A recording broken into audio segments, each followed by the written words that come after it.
Check 1 2. Check 1 2 3. 1 2 3. Microphone check. All right, cool. What up, subscribers? You guys are back. I'm back. We're about to dig into MPC Essentials. Kind of in depth, not super in depth, but pretty in depth. As you notice in the title, treating MPCs like a DAW. That's what we're gonna do. Real quick, let me pay a couple bills. When you play my videos, there are ads. Streaming video ads. They have links in the bottom left-hand corner of the video. It helps a lot when you click on those links and visit those sites. Helps the YouTube community, providers such as myself, and people like yourself who are looking for content, tutorials and things of that nature. At the top right-hand corner of my videos, you'll see a little information link.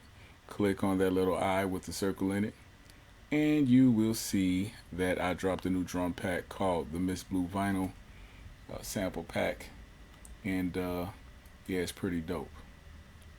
All right, cool. So now we're gonna dig into MPC Essentials real quick. Of course, you guys know my style is really laid back, so we're just gonna let it do what it do. For the dolo, cause I'm flying solo. All right. One second.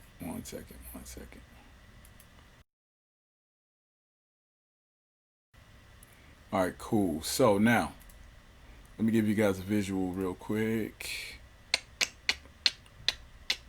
Bam. Oh man, if you used to watching Living Color. Funky Finger Productions as a DAW, or we're gonna treat it like one. It's a standalone beat maker, but we're gonna find out what qualities it has in comparison with a DAW, and then we're gonna maximize those. I'm punching my fist into my hand. We're gonna maximize it. We're gonna pulverize it. All right, we're gonna push it to its maximum abilities. All right, so I am learning as I go, and so I don't know everything about this software, but what I do know, I will teach you guys, okay? So to get educated up to this point, you need to go back and watch some of my videos.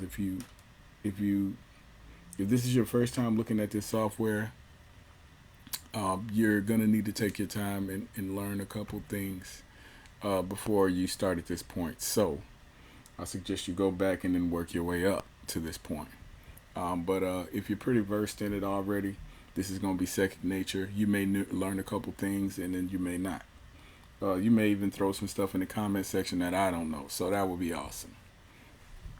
All right, so the first thing that I want to do is to get you guys to take a look at the mixer section.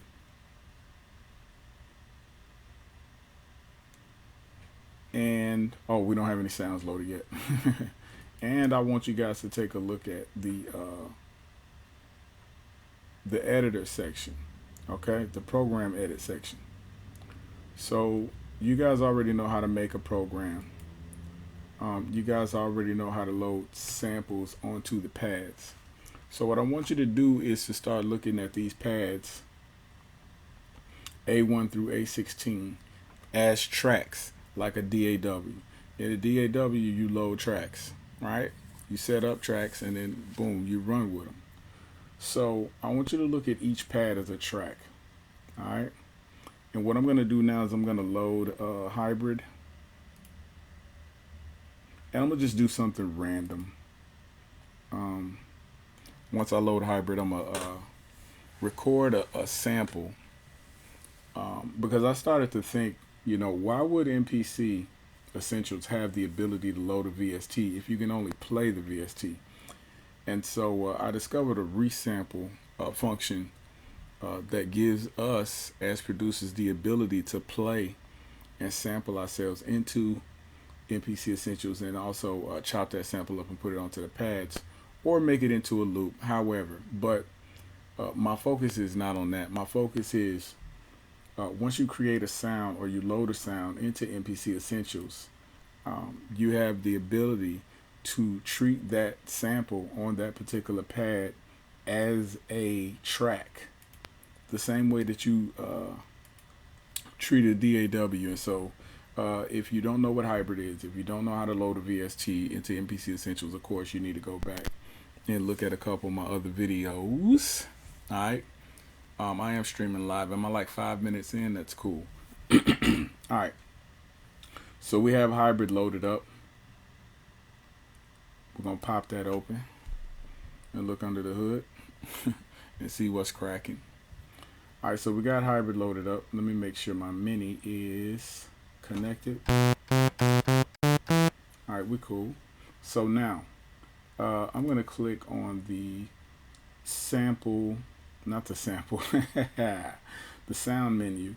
Open up the sound banks, and I'm going to open up something like a drone. Maybe like a, I don't know, something like that. Nothing fancy. Okay, so now we have this sound loaded in our VST, and we have hybrid loaded up. Okay, so where do we go from there? How can we treat MPC Essentials like a DAW when it comes to the sounds that we want to input? So let's start with the sample recorder. So go up to the sample recorder icon and go back and watch my how to sample video, how to sample vinyl records, how to sample from iTunes, and all of that, and then you'll learn what this area does. So I want you to focus on the input area and then click on resample. All right, we're going to treat this like a stereo sample. We're going to record a stereo sample, and so everything is copacetic when it comes to the sample. I'll set my threshold here so that when I play my sound, we won't have any problems recording the sound. So now that we're set up to record everything, we need a tempo. And so what I suggest is to, if you play keys, then you're good, because you know your sense of rhythm is excellent. But I'm gonna turn my metronome on and get a nice little feel of where the tempo is and play something.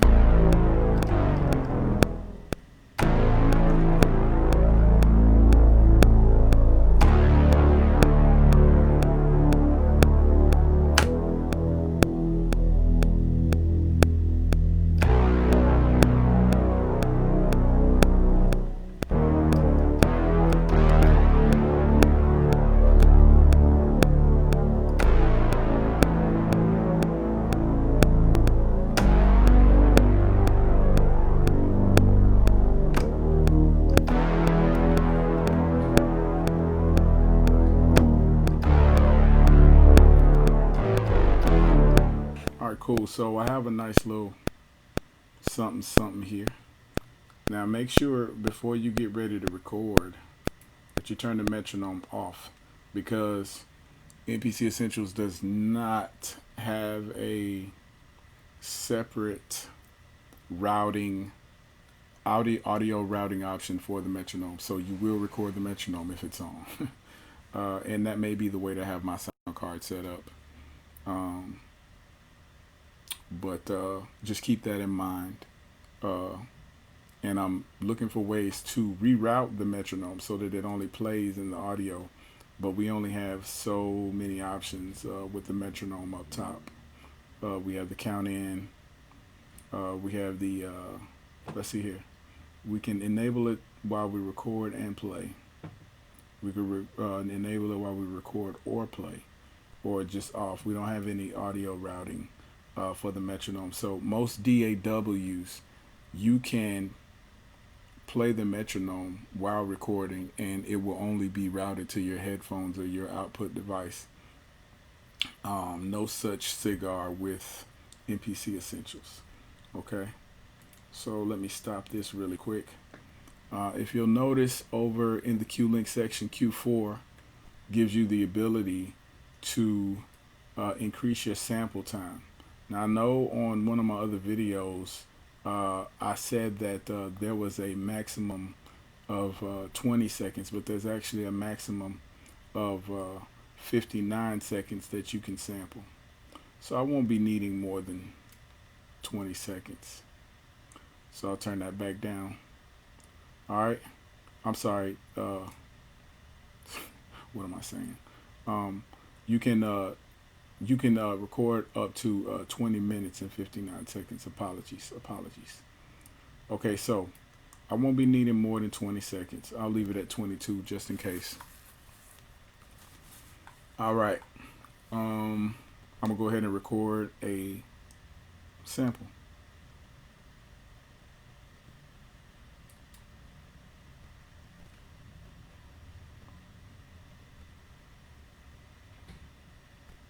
Okay.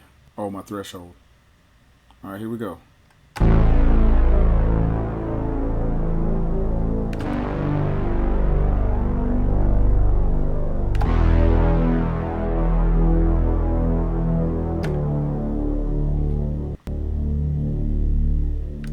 All right, that's about all we need. So I hit the record button. Usually I have a lot of feedback, and so my threshold usually picks up right away. I'm really glad that my electricity flow sound is low today. So anyways, we have our new sample. We could rename this something like YouTubers. New YouTubers. Yeah, that's what I need in my subscriber section. We're not going to assign this to a pad. Root node at C3, that's fine. Okay, so we're going to put this inside of program 1, and so that's fine. We'll press keep, and if you look to the right of the screen, you'll see that the new sample is saved, and it'll save as the U name once this finishes. Let me click keep. Once this finishes copulating. So now we got new YouTubers. We're going to go to the sample edit section, and we're going to truncate this sample. Now it looks like it recorded right on the note on. Yeah, it did. So our sample sounds really clean,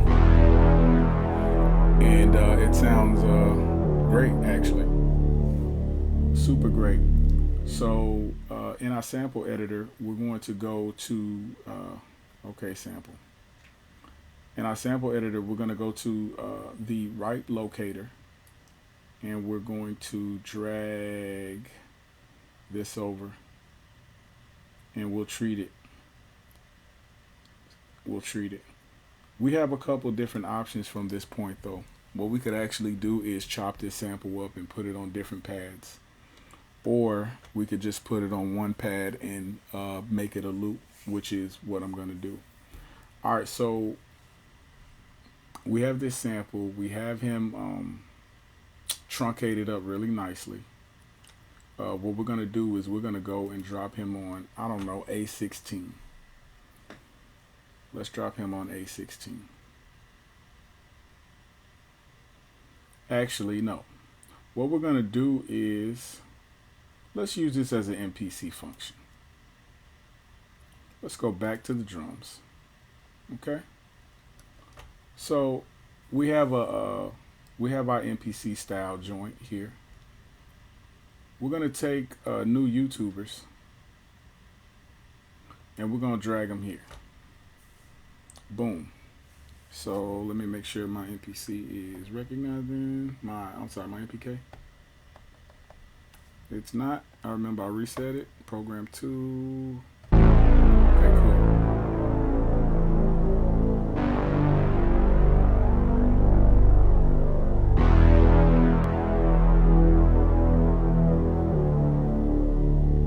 Okay, so we have a couple different options. We could loop that, or we could chop it up again, put it on the pads or whatever.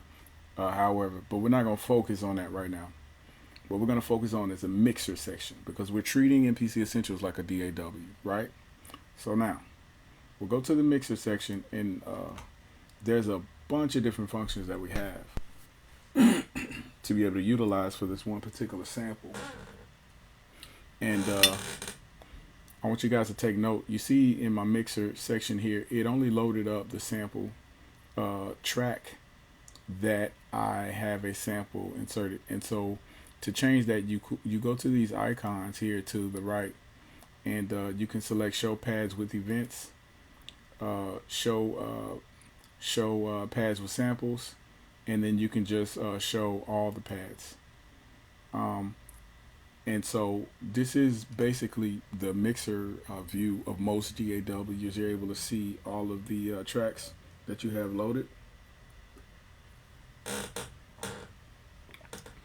But I'm basically just going to focus on the one that I have loaded so that you guys can kind of zoom in to how MPC Essentials does function like a DAW. All right. I'm going to say that over and over, guys, because I need to kind of drive it home. All right, so, and this is only part one, so we'll dig in deeper. So now, as I'm looking at the mixer, or am I looking at as I'm looking at this channel strip, when I break it down in my brain, I have one sample load onto this pad. I can click on it to audition it. I have a sample loaded onto this pad, and I can control its volume, I can control its panning, I can solo it, and I can mute it. So if I have all 16 channels with sounds on them, I could press the solo and solo this channel out, or I can mute it and let all of the other ones play for breaks and things like that. If you just want to listen to what a break would sound like before you actually mix it. So so we have this one channel strip with this one sound. Now, what else can we do to this particular strip? What can we do to this sound? We can do several things. The first thing that we can do is we have four, I was about to say five, Bruhman from the fifth flow.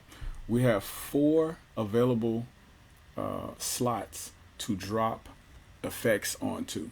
And so there are a plethora of different effects that you can choose in MPC Essentials. And if you have any other AU effects that come with Logic Pro, that come with GarageBand, or any other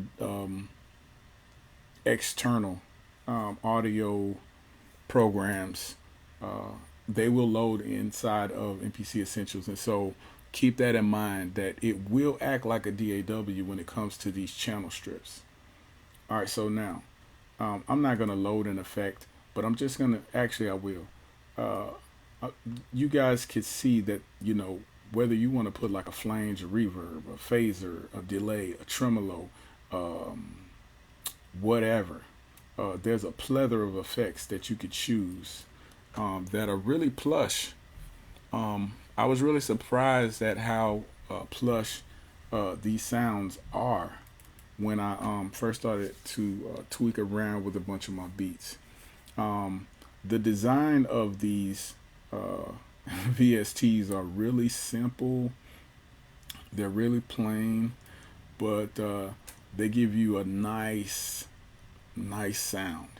And so whether or not these effects can be used in other programs, I'm not sure. I haven't experimented with that yet, but I feel like Barack Obama. I haven't experimented with that yet. Now, so let me go backtrack. Okay, so we loaded this VST. I lost my train of thought thinking about Barack Obama. This is a non-political channel, okay? Non-political. So what can we do to this particular sound on this channel strip? We have loaded one effect. We've loaded a phaser. And if you notice, you look at the phaser, you see a Q13 here, and you see a Q, is that an 8 or 9? Q9 here. So that actually corresponds, my Instagram is popping. Follow me on Instagram /Bruh Luuh. Those cue links correspond, if you go back to the main edit window, you'll see these cue links here. Those effects correspond with these cue links. And so what you can actually do is tell the cue link section what type of parameter that you want it to affect as you change these knobs. So you can affect the program, or you can highlight effects, which I have effects highlighted here, and then you can assign which effect that you want. So we have this on program 1, and then we can choose the parameter, the dry, wet signal, the rate, and all of those things. Okay, so if you use cue links and you have everything routed correctly, that's an option. All right, so let's go back to the mixer section.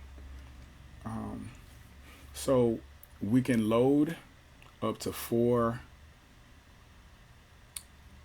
sounds or effects inside of these module slots. Back in the 70s, they would have to buy each one of these effects separately. So that's why when you walk into those major studios, they have all of those rack mounts set up in there, because you would have to pay anywhere from, like, a couple $100s to, like, $50,000 for one particular effect, one particular compressor, one particular reverb, and yeah, quite expensive. But living in the information age, man, I mean, what a time to be alive, you know what I'm saying? So we can load up to 4 sounds. All right, we good with that, right? So now we can treat our sample or our track on this particular pad as a vocal on a DAW. If you recorded vocals, you can treat it as, I don't know, if you load an 808 sample from a sample pack that you downloaded, you can give it that extra punch from some type of VST. I mean, the EQ in here is amazing. They have a 4-shelf EQ with it's got all of the shelving parameters for an EQ. You can throw some reverb on your snare. You can do an unlimited amount of things to your sample. Now, speaking of unlimited amount of things, let's go to the program edit icon and click on that, and we'll open up the program edit window. Now, here's where things get really, really, I don't know what the word I want to use. I just say artistic, because if you tweak around with this area, you'll really get a hang of what these knobs do. But there's a practical insight and practical knowledge that you need to have about this section in order to be effective. You could luck up and make a really dope sound and then save it. You know what I'm saying? But I really want you to kind of zoom in on the text and the texting of this area and what you are affecting when certain things are selected. That's really important. Okay, so we only have one sample loaded on A16, and so at the bottom of the screen in section A, because we are in section A, and I didn't go over that in some of my other tutorials, we have A through H pad banks, and so you can load drum kits or sounds on 16 pads up to H amount of times. Do the algebra. All right, so let me go back to the program edit. So inside of program edit, we have several sections. We have the master section, the pad section, simultaneous play, mute target, layer section. We have layers of the sample. We have areas of the sample that we can affect, whether it be the pad or everything. I'll put that on pad so that I can affect the individual pad itself. Layer 2, this will give us the ability to trigger more than one sample at once, or we can trigger the same sample and put different effects in a different semitone. So if I play the sample, I can detune that sample. I can throw different effects on it. And this section actually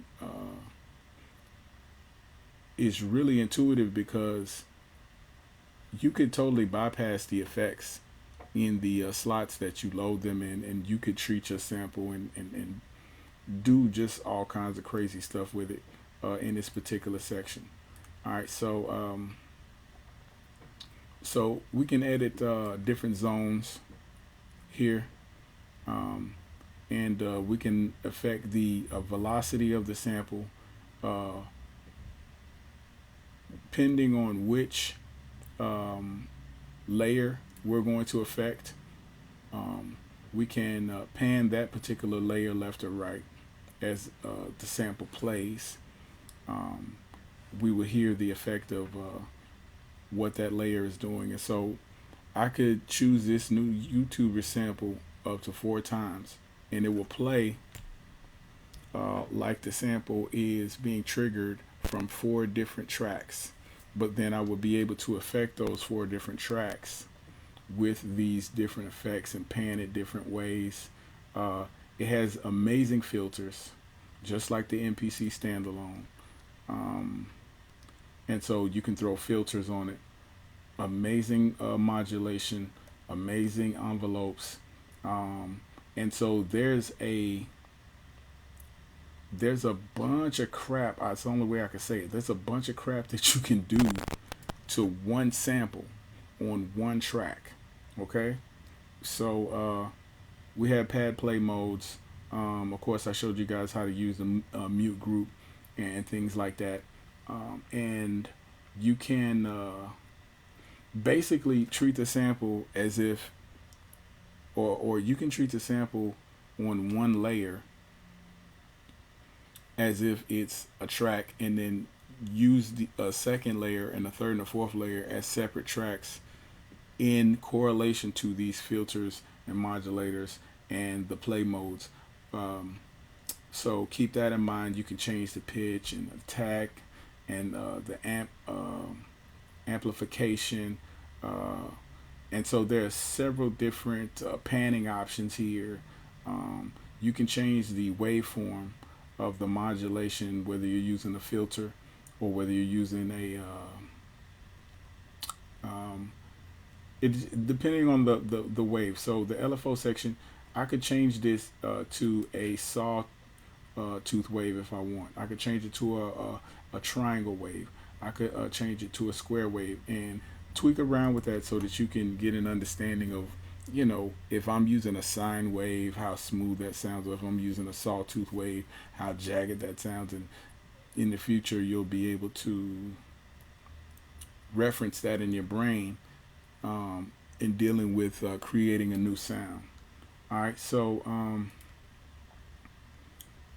we can sync the modulation to notes. So if you want the if you want the modulation to go to a whole note, or whether you want it to go to 8 whole notes and give it a wider range, that's fine.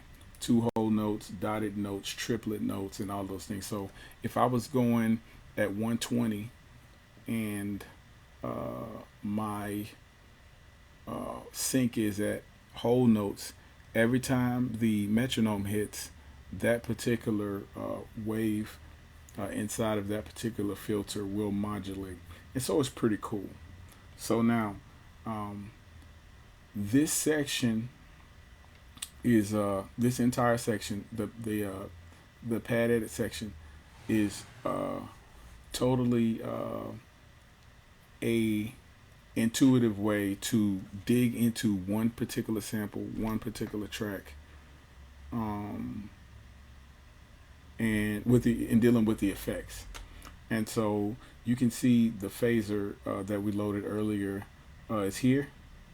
And again, I don't usually condone using program insert effects unless they're all, I don't know, piano samples, and you're trying to they're all the same sample chop, and then you're trying to affect all of those at one time and putting some type of effect on that. So went over pad insert effects, went over program insert effects, and so I'm going to, I guess I'm gonna draw a couple notes in real quick, but I would need to go up to A16 to do that. Okay, so you can see here in the sample edit section, I'm sorry, the piano roll or drum roll section, I have my sample here. I'm going to time correct this to 16th notes so I can draw 16th notes here. So I'll draw 1 here. My total bars are 2. I'm gonna make that 8. And I'll put another one on measure 5. Put another note on measure 5. Now, presuming that I played my sample in correct timing, this should be excellent.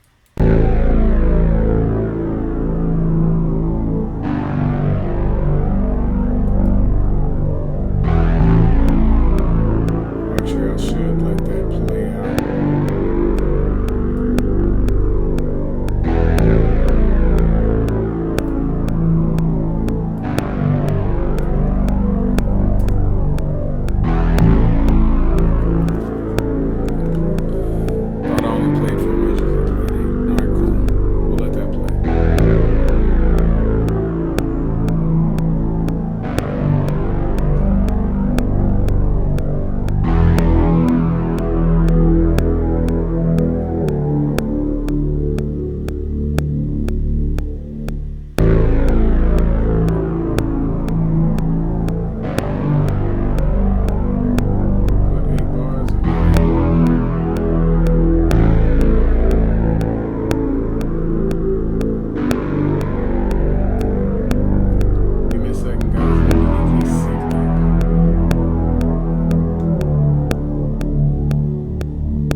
And I'm going to pan it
starting to get really frustrating. I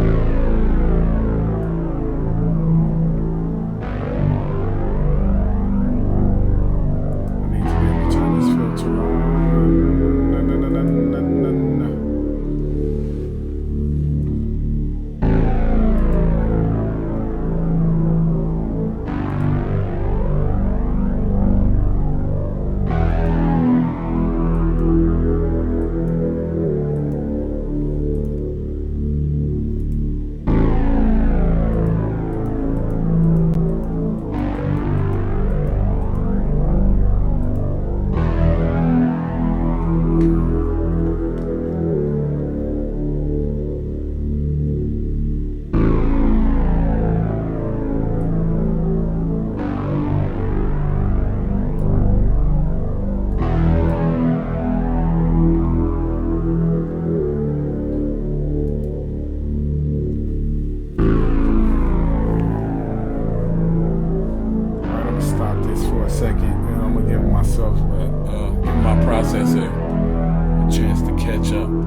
Let's try to open this filter now.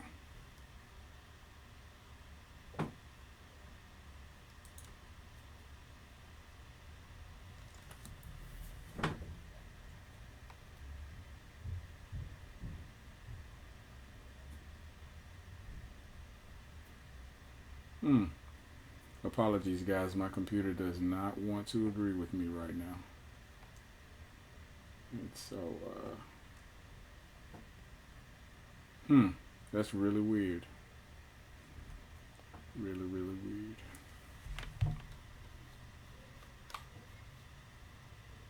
Super weird.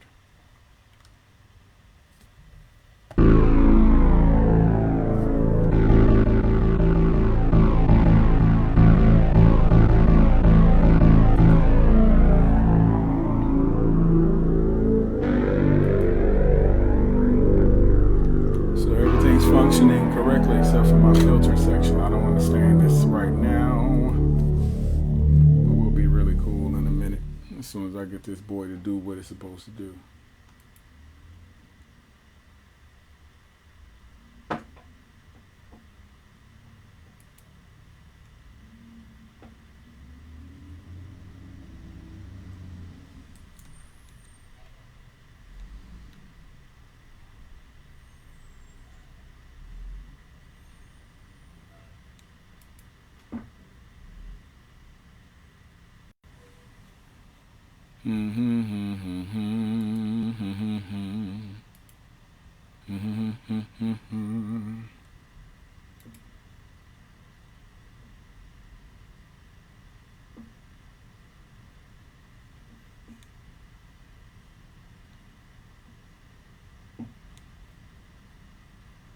Give me 1 second, guys. Tweaking some settings here.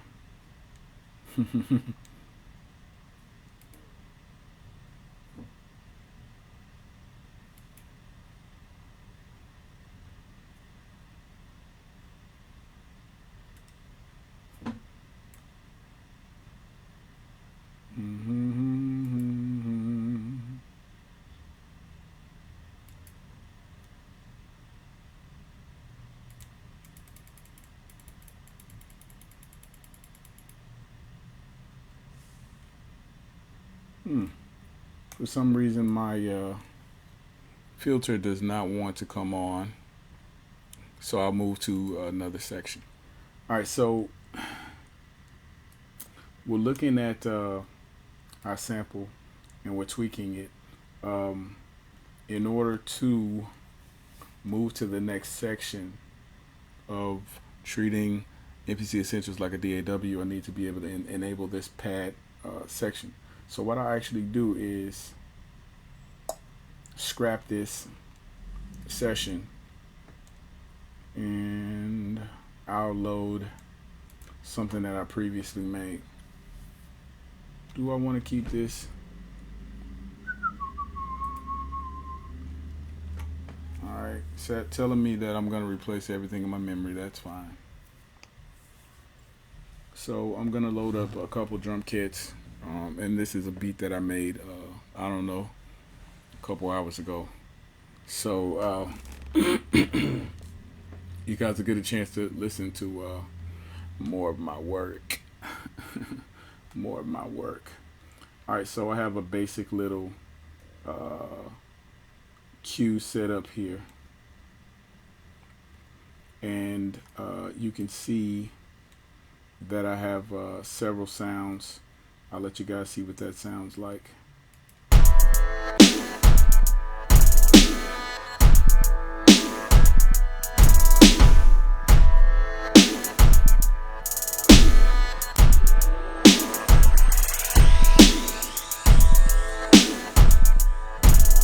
So I'll go to the mixer section.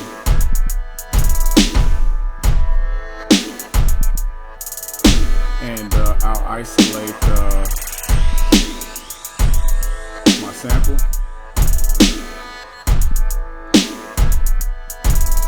And I'll kind of detail some of the things that I took this sample through. So I basically found a sample that I liked. I threw some reverb on it. Alright. Once I threw the reverb on it, I took him to the program edit section, just like I was showing you guys. And again, this is treating MPC Essentials like a DAW. So there's several different options that you have. Okay, let me select. This is in kit A, and I think this is on 16. I'm pretty sure it is. Alright, so I have my pad selected. I have the sample in reverse.